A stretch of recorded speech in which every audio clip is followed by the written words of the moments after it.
Sheridan, thank you so much for joining me today. I'm so excited to have our conversation. Yeah, this might sound a little bit, I don't know, cheesy, but I can already feel everyone who's here kind of listening and you, and it feels incredibly grounded. And so I can feel that today's conversation is going to be one that is probably very grounding to both you and I and everybody listening. I love that. Yeah, it's so interesting just talking before we hit record because you and I have never had the chance to meet yet. Mm. And sometimes we just make these connections within a few minutes, and I'm like, oh, this is going to be so great. I can't wait to see where the conversation goes. Yeah, it's funny because one of my clients sent me your podcast and I listened to maybe a little bit of it. I don't listen to a lot of podcasts at the moment. And I was like, this woman is wonderful. Aw, that is so sweet. Thank you. There are so many podcasts, and I wish I could listen to everybody's and just support folks because I love this medium. I just think it's such a beautiful gift to be able to listen in on these intimate conversations that people have, especially when they're so authentic and genuine and real, because everything else is just curated, right? It goes through filters on social media and it goes through other things. And here you have two people just having a conversation. Yeah, that actually is a really good point. I find when I'm listening to podcasts, probably you and probably our audience, is that I've reached this point in my life. Actually, I think I saw you share something about this today. I'm not sure, where I have to be really discerning about what I take in. And Yes. there's much, and this is just my pet peeve for the personal development industry. So let's just dive into it. Yeah. There's so much content on the internet that is mostly concerned with selling you the idea that there is something to fix inside, and magically Mhm. their service, program, or product is that thing that's going to fix what's wrong. And I find a lot of podcasts can sometimes be a little bit fear and shame based. Mm. And so sometimes it can be nice to go into a conversation with a host that you trust Yeah. that isn't going to dysregulate you and pull you into a place where you're like, no, I'm processing what I was hearing on that podcast. Yeah. And sometimes conversations between two people can be, for me, a little bit like more flowing and less of that marketing into something, Yeah. and more, it just feels more open sometimes. I don't know. Yeah. I think so too. Sometimes it seems very scripted or is intentional, like in a way. And one of the gifts of podcasting for me has been just being so present with people, even though you can't see sometimes on these, as we're recording right now, sometimes you can't see a really good image of the other person because it's streaming, but just being able to be so present and connected, I think it's actually helped me be a better listener, even normally in everyday life, because sometimes we're always trying to do something else, but you don't actually, if you're not scripted, you can't do that. Like you're all in. 100%. And this is actually what I appreciate about this, is that you and I aren't going in with a script. I've been on other podcasts where it really brings a lot of safety and groundedness to the host to go in with a script. And I'm happy to go with it. But for me, I'm just so much more intuitive and spontaneous, and Yeah. I want to go everywhere. So yeah, it's fun. It's good. I am curious to get to know you and your background a little bit more because I do follow you on Instagram, but I want to hear more about your background. And you can start and share whatever you think is most relevant. I think for our listeners, we're all here because there's this part of us that believes in and values the width of your life, Mm. living all of the experiences in it. If I'm going to share what's relevant to that, we have to go all the way back when I was 7 years old and I'm at the hairdressers and everybody starts huddling around me. It's a rainy day and I can feel cold fingers on my scalp. And we all start realizing, oh, Sheridan is losing her hair. Mm. And my story is this one of really big width. I was even reflecting on it this morning because I'm observing a lot of people are struggling with their mental health at the moment. Hmm. And as a result, their physical health. And I've gone from that really dark. I was diagnosed with alopecia areata, which is an incurable autoimmune hair loss. I was plummeted into really deep depression, an abusive relationship. It was dark. I have not many memories from that period of my life just because of how difficult it was. And then we have the flip side where now I'm here and very genuinely, it's the best it's ever been. And it's really amazing. And I have Mm, so many of these little pinch me moments where I'm like, oh, it actually gets to be this good. I'm coaching and teaching nervous system regulation, bodily awareness, wellness, things that mhm. support people with their mental health. But more importantly, for me at least, is that I'm teaching it to individuals who are interested in doing really good things in the world. And they're providing solutions and they're in business or they're in startups or they're practitioners or service providers. And I'm doing it with honestly quite a lot of happiness and joy to the point where even that can feel isolating a little bit sometimes, being very honest about it, like being the one that's really doing well and celebrating. And in that, what feels like success for me, there are moments seeing that other people are struggling where it can feel a little bit isolating. So just being really transparent about that. Yeah. But yeah, the story is I was diagnosed. Yoga saved my confidence. I was extremely lacking in confidence. I found yoga, had a great tragedy. My ex husband passed away by suicide, went into deep, complex PTSD. And I tried traditional therapy. It made my symptoms worse. I tried somatic therapy, so body based therapies, and everything started falling together. Wow. Thank you for sharing I just gave you a your lot. story there. No, it was a lot. What was it like being at the age of 7 and losing your hair? Did you feel different? It was curious because in my being, I didn't think it was a big deal. I didn't care. That very Mhm. innocent childlikeness. It was like, not a big Mm. deal. I don't understand why all the adults are worried about this. And then Yeah. that was confusing because all the adults were very worried and they were Mhm. working very hard to treat it. And it led to a lot of very uncomfortable doctor's appointments. And it left my psyche with this understanding that there's something wrong. So there's that part of Yeah. me now that is always holding that there's something wrong with me that I need to fix because that's what I Mm. learned around that very formative age. So it was confusing. Yeah. Are there other symptoms or anything else that comes with having your autoimmune disease? For a lot of people, there are, but for me, it's really just I have weak nails. I'm really lucky. Yeah. That's wonderful, that's good. So, you shared a lot of incidences that were challenging. So, you said you started working with somatics. What was that introduction into somatics, and how did that help you compared to some of the more traditional, maybe therapy that you were experiencing?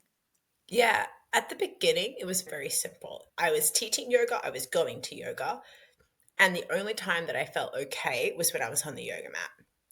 Then Mm, that moment in Shavasana or a certain little moments, I would have these, it felt like I was wringing something out of my body. And I was practicing a lot of yoga, but I could feel like, that feeling or that memory. I would have a flashback and it felt like, oh, this is really painful and I'm crying, but it's not scary. I feel like there's something moving through me. And I was mhm, very curious about that.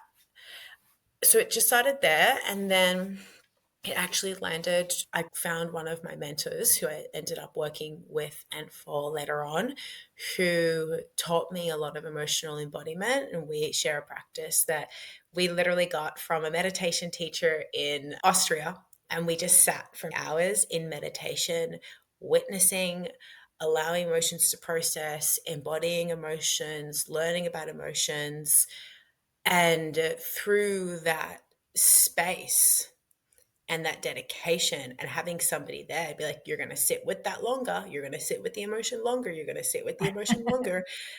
I began to unlock all of one, the emotions started dissipating and my symptoms started dissipating. But two, I began to unlock this like deep knowing mhm. inside. And it was extremely beautiful. I love how so many of us find our way into our spiritual journey and path and healing journey through yoga. It's just amazing. Of course, it's been around for so many years. And so, how old were you when you got certified to teach? Don't tell anyone this, but I was teaching before I was certified. You're uh, making confessions already. How old yeah. you started teaching? I was probably I would have been, so my ex passed away when I was 24 and I began teaching that year, but I didn't get certified until I was almost 25. So within the same Yeah. year, but yeah. Okay. That's amazing. And when did you make the shift to starting to create the business that you have today? Honestly, so much of this has not been any of my choice. I didn't even choose to work with entrepreneurs or founders or startups. Mm. I didn't choose to do this online. I had in the back of my mind, I was like, oh, I'm teaching yoga. I probably should put stuff online because, like, I might want to move back to Australia. I was living in Colombia. That would be an intelligent thing to do. Up until then, I had lots of small business experience and sales experience, entrepreneurial experience, lots of different endeavors. And what forced me to build what I have now was COVID. Wow. Okay. So tell me more and tell me maybe all the details of your business too. I know you work with entrepreneurs. I know that it's a really interesting business model. You're incorporating a lot of different modalities. So maybe share just a little bit more of how that came to be. Yeah. So what happened was I was teaching yoga. We went into lockdown. I decided, okay, I'll just bring the classes online. At the time, I was also working in finance and that fell apart as well. Mm. Different reasons, not necessarily because of COVID. It wasn't a good workplace. It was a really toxic workplace environment. And so that fell apart. And I was like, okay, cool. I guess yoga is what we're living off of now. I guess I'm going to have to figure out how to make this a business. And so we're online and I'm trying to figure out how to do this business thing. And people are coming to me and they're like, oh, can I get coaching? And I was like, sure. Okay. Yeah, we can do that. Like, can you help me with like self trust and my hair loss and my body image? I'm like, yeah, okay, we can do that. And so I had this combination of things organically growing, but this desire and need to have them grow quicker because Mm. honestly, I wanted the income and I wanted to Right. do that work. And we're locked down and I'm moving forward and I'm like, okay, cool. I hired a coach. I did the things. I posted on social media. I'm doing all of the things. I did all of the things. And it just felt like I was pushing a boulder up of a hill and I was Mm. exhausted. And then, like, I was like, oh, yeah, that's working. Okay, that didn't work. Okay, great. Okay. It feels like nothing is working. I may as well just quit. This isn't helping. And then I had to sign a new client and it was just very confusing. And I remember I was sitting and I was just exhausted. It looked like everyone knew what they were doing. I felt like there was something wrong with me. And I was Mm. in the shower one, one day and I was like, screw it. I can't do this anymore. I cannot do this anymore. I'm so exhausted. And I feel like I'm never going to get anywhere. And I'm trying all of the things. And I'm not sure if it's my mindset or if it's my body or if it's my marketing or if it's, I don't know. Mm. I'm gonna go apply for a job. And I'm in the shower and I was just so tired and I was still very much healing from my own trauma. And I remember being like, okay, great. Now I have to get up and go get out of the shower and apply for a job. Wonderful. I don't even know if I can do that because I'm just so over this. Yeah. And I was like, okay, there are some somatic trauma therapy tools that I'd learned because I'd recently done a trauma therapy training. Mhm. Okay, I guess we'll use the tools. So I did breath, awareness, body, up. All right, up. Walk to my laptop. And as I'm opening the laptop, I'm like, wait a second. Why don't I just do that to everything that I'm struggling with in entrepreneurship instead of trying to, whenever I'm having a struggle, I go to somebody else's opinion or their advice, Yeah. or I try to say things using that formula. What if every time I felt like a little bit of stuckness, I just did that? And I was like, okay, screw it. Let's just try it. And I did. And I can't explain how it happened, but I can. I just kept doing that, taking action, regulate, find what was happening inside, take action, regulate, find what was happening inside, take action. Mm. Over time, I did the thing that everybody wanted to do at the time, which was to have a fully booked out coaching practice and be speaking in guest programs and have group programs and one-on-one and consulting and all that stuff. And people kept coming to me and they were like, Sheridan, how did you do that? And I was teaching hair loss coaching, I was teaching yoga therapy and generalized anxiety, and as well as Mhm. supporting people with relationship OCD. And they kept coming in the community. They're like, Sheridan, how did you do this? I don't understand. I was like, oh, I just did this stuff. And they were like, okay, can you mentor me? And I was like, okay, sure, I can mentor you. And I actually found that through working with these individuals, my brain and my skills are better suited for practitioners and entrepreneurs than they are in just the mental relationship. I'm good at that, but Yeah. I'm also really good at the strategy side of things. Mhm. And I enjoy that a lot. And so the body based business methodology was formed where it's just a 3-step practice that I teach all of my clients and they go and they master it and then they apply it to all of their business decisions from something as small as an email to as big as what niche am I doing? And beautifully, they've seen a lot of success and I've seen a lot of success. And that's how we ended up here. Wow. I love that you listened to that voice within, that nudge, whatever it is, that said, huh, wait a second. Maybe I don't need to go apply for a job. I can do this differently. And you're able to pull on the training that you had. Can you walk us through the 3 steps? Because I'm fascinated by this. Yeah, absolutely. So they're fairly simple, but in each one, there's a lot of nuance. The first one is regulate, and it's very simple is that if your nervous system is dysregulated or it perceives a threat, you're in a fight or a flight or a freeze or a fawn response, Yep. everything that you're experiencing is basically not reality. You're not seeing it through the actual lens of what is occurring. So before we even look at anything, it's are you regulated? Sometimes we can't get to full regulation. There's a little bit of lingering anxiety or pain, but can we get pretty close? I have a PDF that I share with everybody. It's free on ways to regulate without a lot of privacy space and time. Mm, It could be looking outside of your window, going for a walk, having a glass of cold water. Regulate. The second, I call the pillar trauma healing. And it's a somatic inquiry in what is being awakened inside of me that is causing this reaction, mm, or what is true about me that I need to keep in mind. So I have a client, he messaged me and he was like, I've realized that I'm burning out again. We began mm, working together because he burnt out. And he said, I can't build this company the way that I did last year because I will burn out again and it's going to affect my health. I need your help. yeah. And it's been really good. We've done a really wonderful job and things have been really calm. But yesterday, he messages, he's like, I'm noticing that I'm getting towards that. This is an early Mm, warning sign. And so, in that example, the trauma healing aspect of it would be to go inside and look at the part of him that pushes him to achieve at the expense of his own well being. And then we have two options. One, we can unburden and heal and release that pain. But that's a long term process. And we never want to get rid of that tendency inside because there actually is an intelligence inside of that. So we understand that part and then we apply it to the third pillar, which is inspired action and protocols.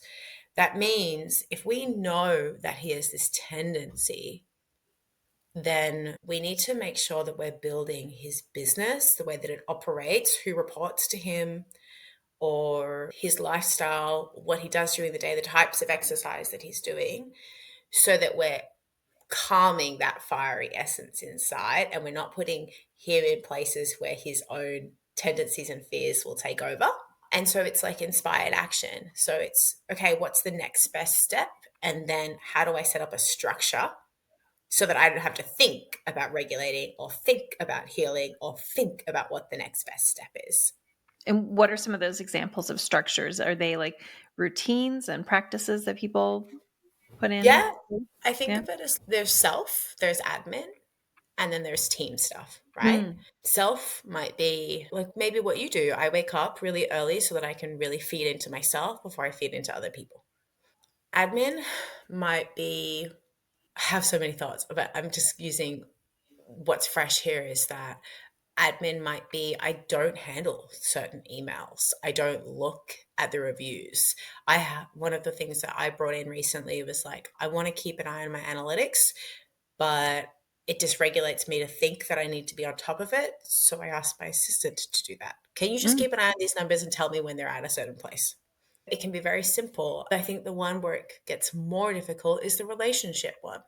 What are my tendencies in relationships, whether that be with clients, whether that be in sales, or whether that be in marketing, because that is a relationship, and how would I change it? So if I'm afraid of being judged, and that's why I haven't made progress towards something, do I need to do videos on Instagram? Maybe I do a podcast instead. yeah. Or if I'm just really good at connecting with people, but I'm not good at writing marketing content, how do I create more spaces where I just connect with people? Mm, Okay, if I know that, I'll use myself as an example, I can be really fiery and very direct when I want something. In relationships with my team, sometimes that is not helpful. And my protocol needs to be when I'm having meetings, I need to take those through a couple of deep breaths and I need to bring my awareness into the back of my body and remind myself that we can go slow. But it also means that to satiate the part of me that needs to go quickly, I have my assistant send me a report pretty regularly and she knows mm, exactly what needs to be in it and it's clear and it's concise. And so it just is like, how do I work with my tendencies, yeah. being aware of what they are, but also healing them so I'm not carrying around pain? Right. Oh, that's beautiful. Thank you for going into detail there. And I could see how everybody could absolutely benefit from what you are doing. What are some of the biggest challenges you're seeing with these entrepreneurs that are coming in? Is it burnout? Is it just dysregulation in general? Like, what are some of the things that you're finding? I think we go into two zones. The first zone, I would say, it's the individuals who I work with who haven't quite gotten things up and running at the time. Like they're really struggling. They're like at the beginning and they're at that place where I was of like, no matter what I do, it just feels like nothing is working. And I would say the Mhm. biggest tendency there is that they're going into a shutdown response. Their body is shutting down for many different reasons. And they're not able to take action with ease. Everything feels like it's difficult. So the Mm, tendency there is we go into this like hopeless place. I can't afford it. I can't do it. This is too hard. Nobody really wants it. That shutdown place. And then we have the high achievers who are perhaps in leadership positions. They've done the things, then it's burnout. They're good at doing a lot of things and they tend to over push themselves. yeah. It sounds like the distorted feminine and masculine. Like it's the collapsed feminine, which is I can't take action. I can't make a decision. I'm stuck in this place and needs help activating some of that. And then the distorted masculine, which is just go to the point. And yeah, I definitely have spent some time with my distorted masculine over the years, being in corporate and then also being in banking specifically as a Yeah. woman too. Yeah.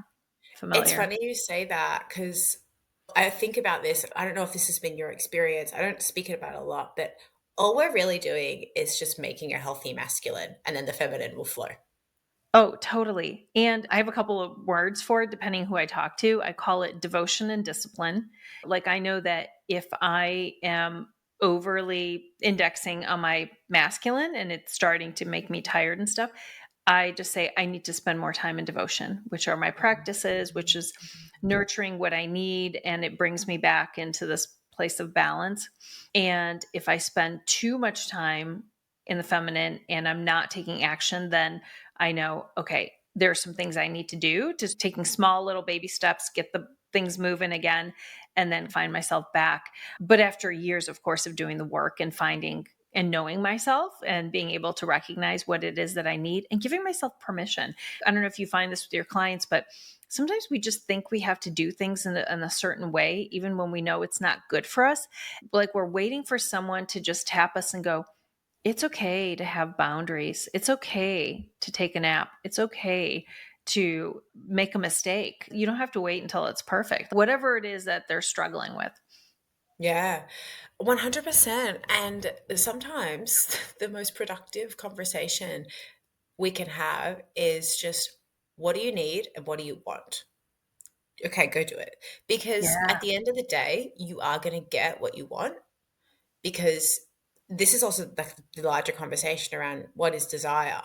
And you're going to get what you want. If you want that specific thing, your body is going to make it really hard for you to do anything other than that, because the body is Mm, pulled and magnetized for some reason that we don't understand. If your body wants that thing, you can try as hard as you might to not do it, you're going to end up doing it. And that includes going for a midday walk or launching the right. business or getting a job.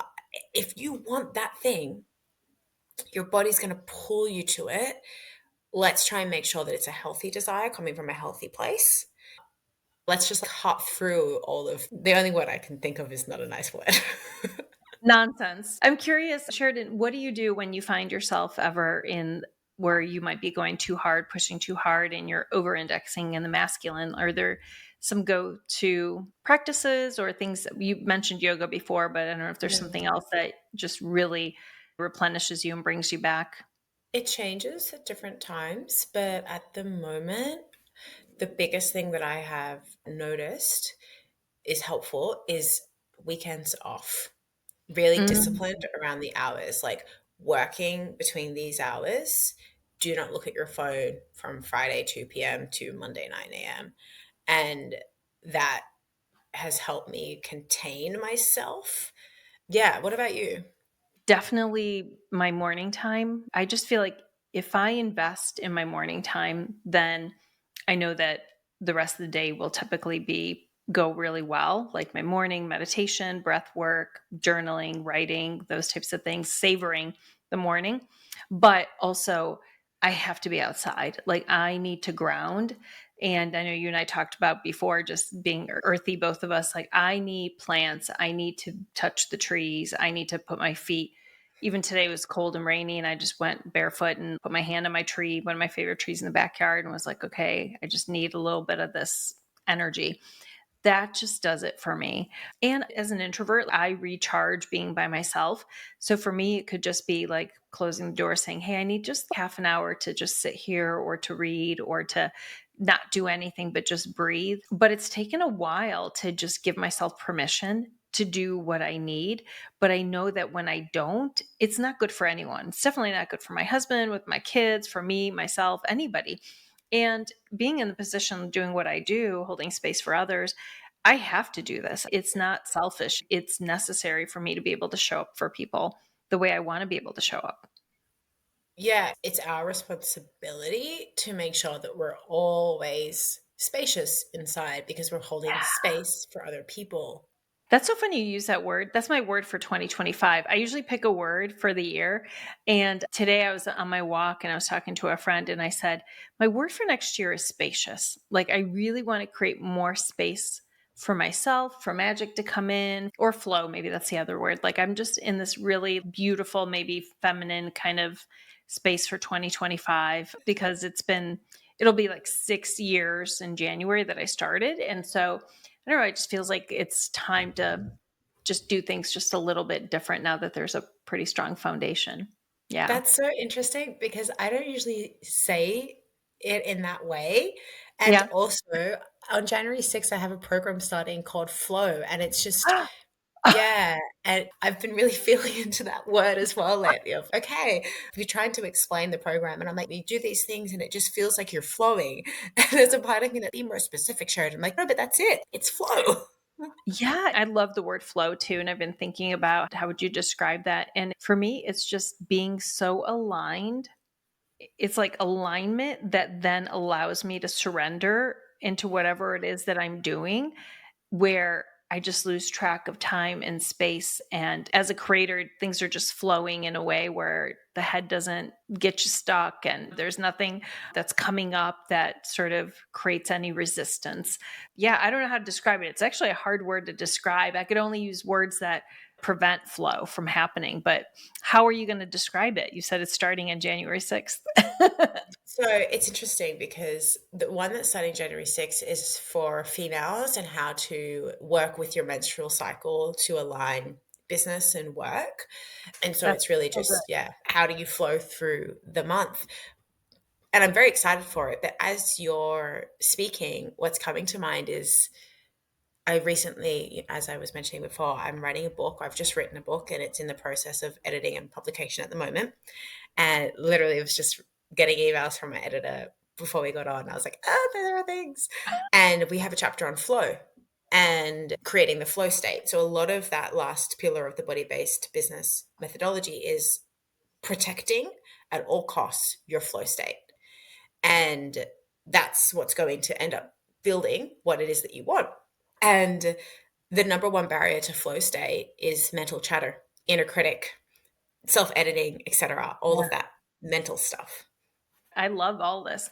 Tell me more about the book. Do you have a title that you can share? And is it a nonfiction book? What are you able to share with us? Yeah, absolutely. The book is essentially how to use the body based business protocol. I simultaneously wrote it as I just wrote it because I was like, my clients need this in a book, Yeah. basically. Yeah. And I'm repeating all the same things. Let's just get this in a book, make it something that you can flip through Mm. and move and move through. So it's called Somatic Intelligence for Success, Nervous System Alignment to Prevent Burnout and Leave an Impact. And yeah, it's just what is somatic intelligence? How is it going to help you achieve your business, health, wellness, and impact goals? And then here are the three ways that you're going to access it. That is so good and so needed. That is amazing. So you said it's coming out the beginning of the year? I reckon it'll be out in March. Let's March? see. Okay. That's Yeah. awesome. And will it be available everywhere? Yeah, it'll be available like everywhere. Amazon. We'll get it Yeah. on Amazon and everyone will Yeah. be able to have it. Yeah. Yeah. Oh, that's wonderful. We definitely would love to include any sort of links if people can get a pre-read, or are you sending out anything in advance to anybody in your community, like an intro chapter or anything for feedback, or you're beyond that point? Oh, I've done feedback quite a few times. So this is actually the third iteration of the book. I started writing the book last year and it's gone through some iterations. So we've had some feedback. I accidentally sent a link to a client. I meant to send her one thing. She's like, is this your book? I was like, yeah. She's really good. I was like, I'm glad because you were not meant to see that. Yes. I don't think we'll do more of an intro. What we're doing probably is simultaneously, I'll be launching a bit more of a community platform where we're going to actually go through and read the book over 12 months. Like there's 13 Mm. chapters. We'll read a chapter a month, apply it, learn how do I apply this? What does that actually look like? What does this mean? And so we'll go through it. And what we're going to begin doing, literally as of next week, is have those founding members come into the community.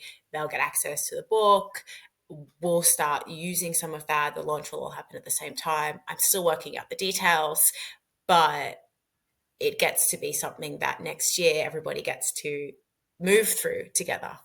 I love it. I can't wait to get a copy of the book. So I'm very Yeah. excited for it. And if folks want to work with you and learn more about all the programs that you offer and the different services, what is the best way that they can find you? I would really recommend just Googling Sheridan Ruth. I'm only me. You will find me, but I really hang out a lot on Instagram. So it's underscore Sheridan Ruth underscore. I also have a podcast that you should be able to Google as well. It's called Sustainable Success. We've just Mm, rebranded. This is the first time I actually share the new name. I love So that. that's exciting. Lots of new things happening on this one. Sustainable Success. Yeah, pop that into wherever you get your podcasts and you'll find me. You are doing so many amazing things and just using your life and your platform for good. So, thank you for shining the light in the world, Sheridan. Thank And you. I ask everyone a final question, which is tied to the title of the podcast, which is, what does it mean to you to live the width of your life? For me, living the width of my life means embracing the sometimes uncomfortable sensations that living in this world and this economy and this system and this culture brings up and choosing this job. saying, yes, I agree to feel that constriction in my chest. Yes, I agree to feel the joy of that sun on my face. Yes, Mm. I agree to all of it. I have nothing to run away from, nothing to fix. I'm here for all of it. I trust that there's goodness inside of it, and I'm willing to learn what it is trying to teach me. Oh my gosh, that is so beautiful. Thank you so much for spending time with me today. I just loved our conversation. Thank you so much. Thank you.